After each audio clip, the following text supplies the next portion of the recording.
Muy bien, vamos a resolver estos ejercicios que no tuvimos, o bueno, no venían determinados para resolver dentro de la clase, pero que me interesa que sepas cómo resolverlos porque te van a ayudar a resolver tu tarea.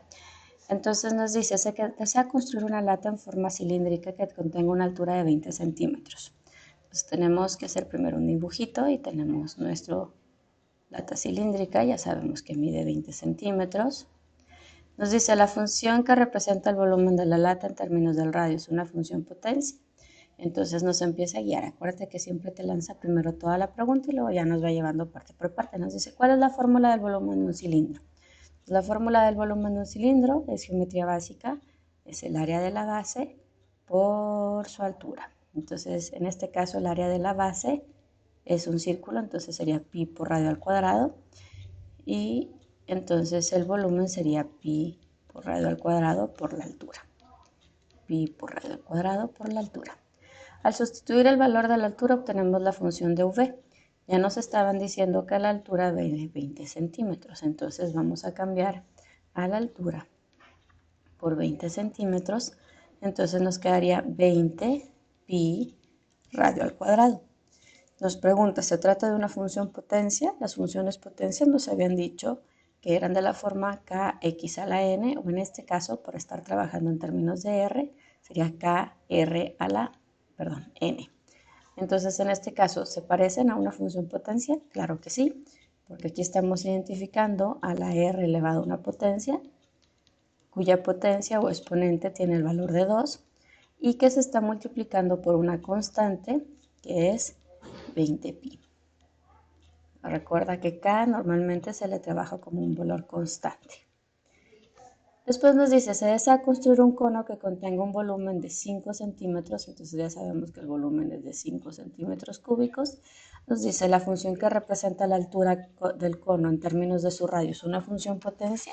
Entonces de nueva cuenta volvemos a hacer lo mismo. Aquí, por ejemplo, te pudo haber pasado desde un principio que dijeras tú no sé cuál es el volumen de una lata así de forma cilíndrica, o en este caso que a lo mejor es un poco más difícil recordarla, decir, bueno, pues no conozco el volumen de un cono de forma general, entonces tú te puedes ir, y esto es algo importante del proceso, es que te vuelvas autónomo, entonces le ponemos volumen del cono. Tú tienes ya tecnología a tu alcance desde tu celular, tu computadora, tu laptop, todo. Entonces es más fácil. Mira, aquí ya tenemos que el volumen es pi por radio al cuadrado por la altura. Le voy a poner que la copie y la voy a pegar acá. Alto. Es que lo cambié acá y que no lo pegue. Creo que no me lo quiso copiar. Copiar imagen.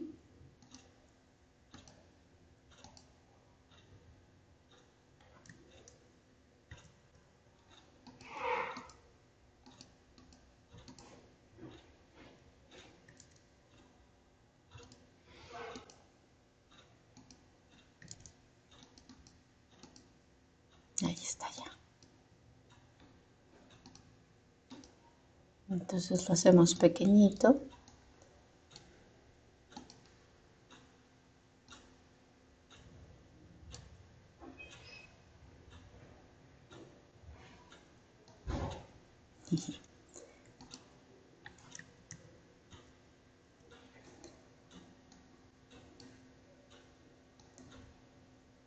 Bueno, les he de confesar que este video ya lo había hecho, pero no se grabó. Yo no sé por qué ahora no me está dejando copiar imágenes, pero bueno, me está haciendo batallar un poquito, pero yo les quiero dejar bonito su video. Entonces tú ya investigas, ya sabes que el volumen de un cono es pi por radio al cuadrado por la altura entre 3. Entonces fórmula, pues volumen pi por radio al cuadrado por altura entre 3. Voy a volver a ampliar aquí un poquito. Y luego nos dice, nos pregunta por la altura, porque nos está preguntando la función en representación de la altura. Entonces quiere decir que tenemos que despejar a h. Entonces como el 3 está dividiendo, pasa multiplicando v y nos quedaría pi por radio al cuadrado por la altura. No queremos más que quedarnos con h, entonces todo esto que está multiplicando pasa dividiendo. Entonces h sería igual a 3 veces el volumen entre pi por radio al cuadrado. Aquí es importante recordar que ya conocíamos el volumen. No nos está pidiendo como en el anterior que sustituyamos, pero ya lo debemos de saber. Entonces, en realidad, como es 3 por 5 entre pi r cuadrado, nos quedaría 15 entre pi r cuadrado. Entonces, esto es 15 entre pi por radio al cuadrado. Nos pregunta, ¿se trata de una función potencia? De nuevo regresamos a lo mismo y fíjate cómo la r a la n, kr a la n, la r tiene que estar arriba. En este caso la r la tenemos abajo. Entonces sabemos que por leyes de exponentes podemos reescribirle y diríamos que entonces la altura es igual a 15 sobre pi, y como esta r estaba dividiendo, pasa para arriba multiplicando, pero en lugar de ser un 2 positivo cambia a menos 2. Entonces, ¿es una función potencia? Sí, porque algebraicamente la puedo reescribir, pero su potencia no es 2 al cuadrado positivo, o bueno, 2, no es potencia exponente 2 positivo, sino es menos 2, es decir, 2 negativo. Y el valor de la constante, pues es el 15 pi que ya teníamos desde ahí, 15 sobre pi, perdón. Y básicamente ese es el proceso. Y así seguimos haciendo todo lo demás. Aquí nos dice, plantee la función para el índice de masa corporal de Michael Jordan si se sabe que su estatura es de 1.98 metros. Aquí la primera pregunta pudo haber sido, ¿qué es esto? ¿No? Entonces, no sé qué es.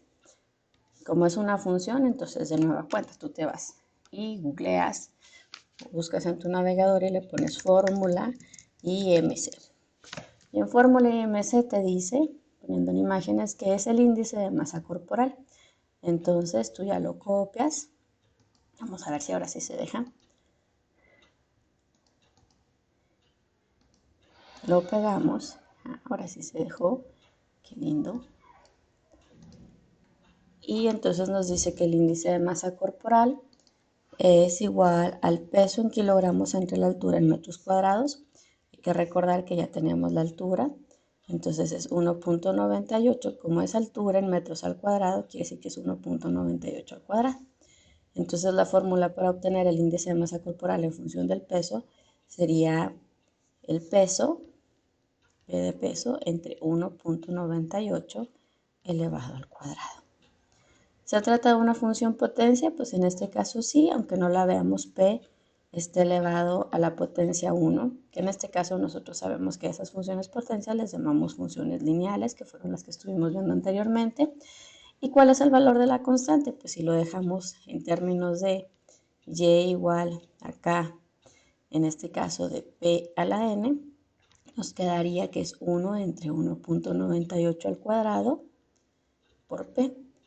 A mí cuando ya estamos trabajando decimales elevados al cuadrado, no me gusta desarrollarlos porque a veces por estar quitándole decimales perdemos precisión en los resultados. Entonces ya hasta el final siempre se redondea. Mientras no lleguemos a la solución final lo dejamos indicado y pues tus calculadoras y todo lo demás lo manejan muy bien. Básicamente con estos dos ejercicios que nos quedaban pendientes, puedes terminar de resolver tus ejercicios de la sección de práctica y más lo que estamos viendo en clase. Saludos.